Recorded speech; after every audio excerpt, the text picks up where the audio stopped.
le prince Andrew désormais persona non grata.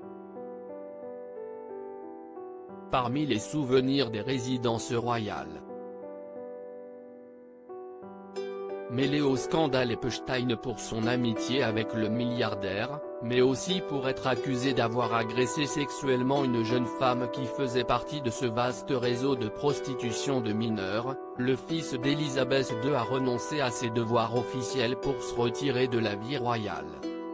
Et tandis qu'il tente de se faire oublier le plus possible, voilà que la reine vient elle aussi de l'effacer de ses boutiques de cadeaux présentes dans ses demeures royales.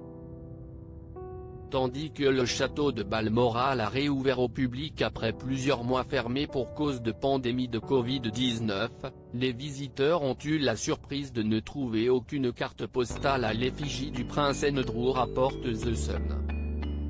Auparavant, les cartes postales d'Andrew étaient en vente.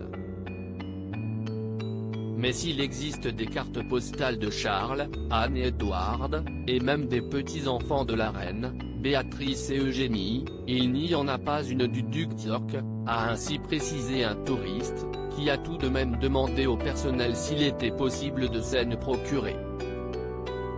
Et la réponse du personnel a été catégorique, non, nous les avons enlevés.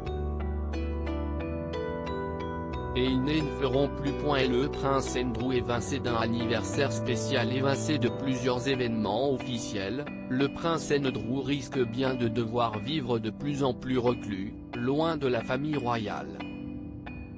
S'il avait participé au mariage de sa fille Béatrice, qui s'est déroulé dans la plus stricte intimité, le duc d'York devrait se voir écarté des célébrations des 100 ans de son père, le prince Philippe.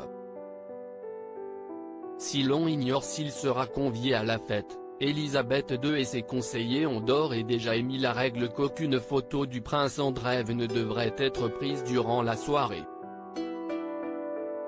Un nouveau coup dur pour lui, qui a déjà vu son drapeau, sur lequel figure son blason, être retiré de la loge royale au Grand Parc de Windsor.